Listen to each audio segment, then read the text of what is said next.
तो चोखो मेला नाम के एक भक्त हुए पंढरपुर में। अच्छा, चोखो मेला जो है ये कोई मातृगर्भ से इनका जन्म नहीं हुआ।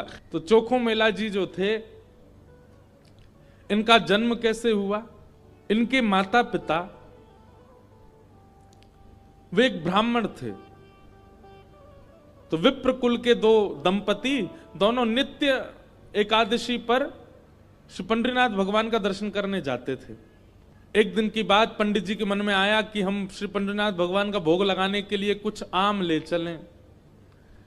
तो आम लेकर के पंडित जी और उनकी घरवाली दोनों जब मंदिर जाने लगे, तो ठाकुर जी तो इतने प्रेमी हैं भक्तों के कि मंदिर तक आम लेकर के आए, तब तक ठाकुर जी से प्रतीक्षा नहीं हुई। भगवान एक ब्राह्मण का रूप धारण करके बाहर ही चले गए और बाहर जाकर के वो ब्राह्मण दंपति से कहने लगे, हमको बहुत जोर की भूख लगी है, हम बहुत दिन से भूखे हैं, आपके पास बहुत सारे आम हैं, इसमें से 2-3 हमको दे दो।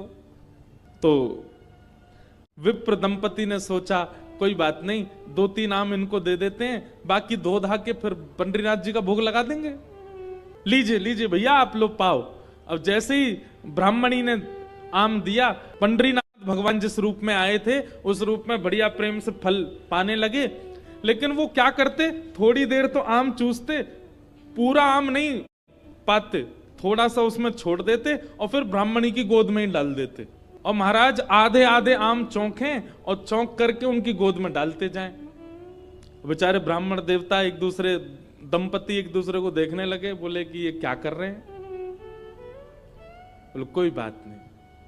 2-4 आम पा करके और उच्छिष्ट छोड़ छोड़ करके उनकी गोद में ब्राह्मण तो चले गए। अभी दोनों दंपति सोचने लगे कोई बात नहीं, 2-3 आम बचे, इनको धो के पंडरीनाथ भगवान का भोग लगा देंगे, और ये जो आम ये हमारी गोद में छोड़ गए, इनको बांध लो, कोई जानवर या कोई जीव मिलेगा उसको दे देंगे, अभी इनमें आम बचे हैं, कोई जीव खा लेगा। जैसे ही दोनों आगे बढ़े तो ब्राह्मण तो थोड़े आगे चले गए, पत्नी धीरे धीरे पीछे आ रही थी। तभी उसको अचानक इतना भार लगने लगा, वो जो उसने झोली सी बनाई थी, जैसे उसने देखा मेरी झोली इतनी भारी हो गई, खोल करके देखा तो वहीं एक नन्हा सा बालक था, उसी का नाम पड़ा चोखो मेला। उनका नाम चोखो मेला इसलिए पड़ा क्योंकि भगवान ने आम चौंक करके और गोद में मेल दिया, इसीलिए नाम उनका चोखो मेला। अब इनके कोई माता पिता नहीं है, ये ठाकुर जी ने इनको भेजा है। अब चोखो मेला को देख करके, उस बालक को देख करके ब्राह्मणी ने मन में विचार किया, अगर मैं इस बालक को लेकर के गई तो सब लोग पूछेंगे ये कैसे जन्मा, मैं सबको क्या उत्तर दूंगी?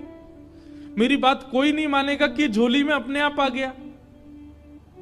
और इस भय से कि संसार के लोग क्या कहेंगे, उन्होंने उस बालक को एक सुरक्षित सा वृक्ष था उसके नीचे छोड़ दिया, उसको स्वीकार नहीं किया।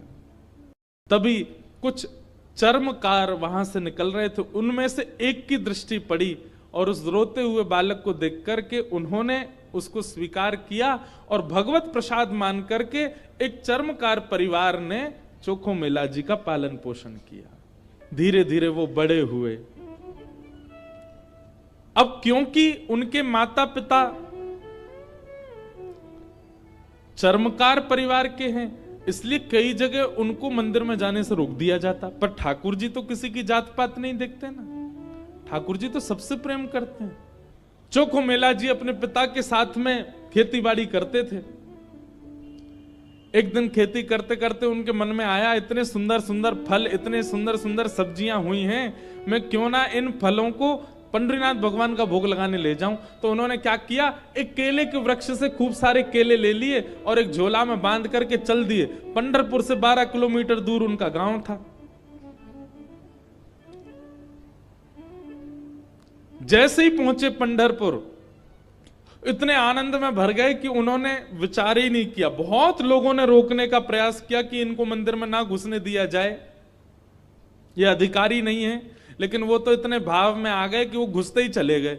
और जैसे भीतर पहुंचे महाराज, लोगों ने घेर करके चोखो मेला जी को पीट दिया, बहुत मारा, उनके वस्त्र फाड़ दिए, सिर में चोट लगी, हाथ में चोट लगी, पैरों में चोट लगी, सब जगह इतना जख्म दे दिया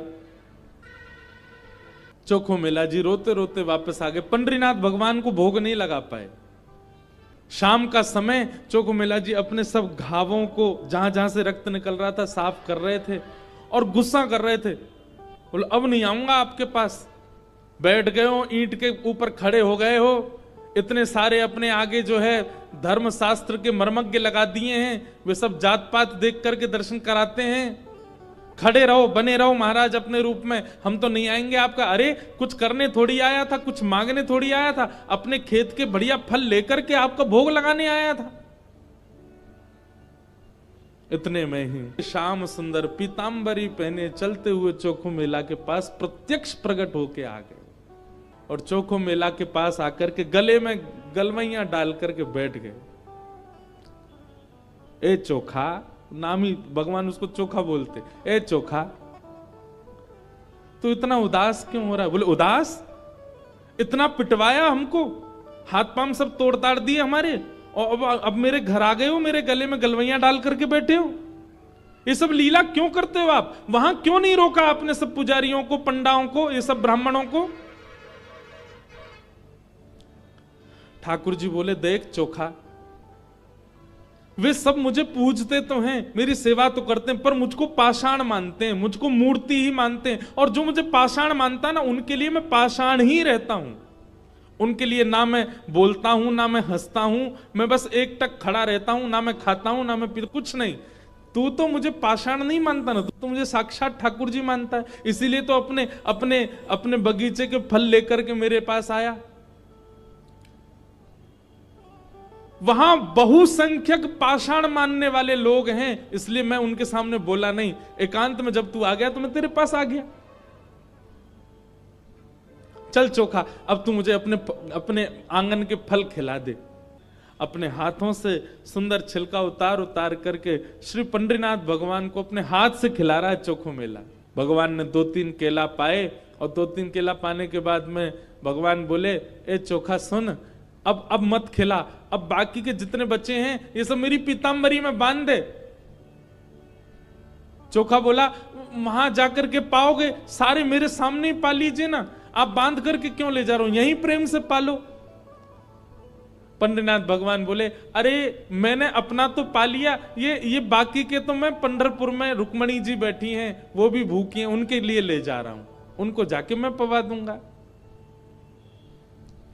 आज चोखा तेरे ऊपर इतना प्रहार किया ना सबने, तेरे ऊपर इतना अत्याचार किया सबने, इसलिए मैंने और रुक्मणी जी ने आज भोजन ही नहीं किया, हम दोनों भूखे हैं। अब मैंने तो पा लिया, अभी रुक्मणी जी के लिए ले जाऊंगा। भगवान अपनी पीतांबरी में केले बांध करके पंढरपुर आ गए और पंढरपुर में आकर के रुक्मणी जी को पवाया। प्रातः काल ब्रह्म मुहूर्त में जैसे ही कपाट खुले, श्री पंडरीनाथ भगवान के चारों ओर केले के छिलके पड़े हैं और केले के छिलके देख करके सब पंडा पुजारी बोले हम तो कपाट बंद करके गए, ये केला के छिलका यहाँ कैसे पड़े हैं, ये कौन लेके आया? तभी एक उनमें से बोले कल वो आया था ना, एक चर्मकार का बालक, वही अपने संग बांध के लेके आया था इतने सारे केले, उसको सुबह तो हमने मार पीट के भगा दिया, निश्चित ही वो कहीं से रात में आ गया है और रात में आकर के सब यहां खा करके गया है ठाकुर जी के आगे। उसका उद्देश्य तो गर्भगृह को बेकार करना ही था, इसीलिए ये सब हुआ है, ये उसी ने किया है। और सब पंडा पुजारी नाराज हो गए, अपने हाथ में डंडा ले ले करके कमर कस के सब पहुंच गए चोखो मेला के घर और वहां पहुंच करके घर से निकाल करके फिर पीटा उनको, फिर मारा। चोखो मेला घर में सो रहे थे और घर में जाकर के वहां से घसीट करके उनको मारा सबने। बोले अरे दुष्ट पापी, तुझको मंदिर में नहीं जाने दिया तो रात्रि तू गर्भगृह में घुस गया। चोखो मेला पिटते रहे, नेत्रों से आंसू बहाते रहे, जय हो पंडरीनाथ, कैसी लीला करते हो, सुबह पिटवाते हो, रात में आकर के खा जाते हो मेरे हाथ से। लेकिन अब की बार श्री पंडरीनाथ नाराज हो गए। पंडा पुजारी सब अपना काम करके चोखो मेला के साथ थोड़ी हाथापाई करके सब जैसे ही वापस आए, पंढरपुर में श्री पंडरीनाथ भगवान के मंदिर के मुख्य द्वार सारे अपने आप बंद हो गए और भीतर से ठाकुर जी ने ताला लगा लिया, लॉक कर लिया, बंद हो गए ठाकुर जी मंदिर के अंदर। सबने अथक प्रयास कर लिया लेकिन एक भी द्वार नहीं खुल पाया। पूरा दिन व्यतीत हो गया, बड़े बड़े कारीगर आ गए लेकिन दरवाजा तोड़ भी नहीं पाए, खोल भी नहीं पाए। तब अंत में सबको लगा हमने कोई अपराध किया है।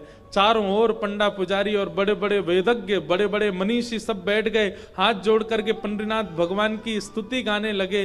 बोले नाथ हमसे कोई अपराध हुआ तो आप हमें बताएं, दंड दे दें, लेकिन इस प्रकार नाराज होकर मत बैठो। तभी मंदिर के भीतर से भगवान ने रुग्ण स्वर में, रोते हुए स्वर में भगवान की आवाज आई। बोले अरे तुम बनते हो बहुत बड़े विद्वान, बहुत बड़े मनीषी, बहुत बड़े ज्ञानी, बहुत बड़े जात पात के नियोजन करता, मेरे भक्त का अपमान करते हो, मेरे भक्त को मारते हो, मेरे भक्त के साथ दुराचार करते हो, नहीं देना मुझे किसी को दर्शन। और अब जब तक पृथ्वी है तब तक यह मंदिर बंद ही रहेगा, मैं भीतर ही रहूंगा। जो मेरे परम वैष्णव भक्त होंगे उनके लिए द्वार खुलेंगे, वो अंदर आएंगे, बाकी सब बाहर खड़े रहो। वैष्णवों ने प्रणाम करके कहा नाथ ऐसे नाराज मत होइए, आप बताइए हमसे क्या अपराध हो गया है, उसका प्रायश्चित कैसे होगा, कृपा करके बताओ। भगवान बोले मेरे चोखो मेला को जिस प्रकार तुम लोगों ने सबने जुट बना करके जाकर के उसको मारा है, अब तुम सभी वेदज्ञ, तुम सभी ब्राह्मण, तुम सभी श्रेष्ठ जन पालकी सजा के लेके जाओ और चोखो मेला को बिठा करके नाचते गाते उत्सव जैसे एक मेरी पालकी सवारी निकालते हो, ऐसे चोखो मेला की सवारी पूरे नगर में घुमाते हुए मेरे सामने लेकर के आओ, तब मेरे द्वार खुलेंगे, तब मैं तुमको क्षमा करूंगा, नहीं तो नहीं करूंगा। भगवान की आज्ञा मान करके गए और चोखो मेला जी को जाके प्रणाम किया। एक दिव्य सिंहासन से युक्त पालकी में चोखो मेला जी को विराजमान करके नाचते गाते हुए, आनंद करते हुए, उत्सव जैसे ठाकुर जी का उत्सव मनता उससे भी अधिक उत्सव मनाते हुए चोखो मेला को लेकर के आए। और जैसे ही पंडरीनाथ भगवान के सामने पालकी पहुंची, अपने आप मंदिर के सारे द्वार खुल गए और मानो आज लग रहा था कि भक्त भगवान का नहीं, भगवान भक्त का दर्शन कर रहे हैं, भगवान चोखो मेला का दर्शन कर रहे हैं।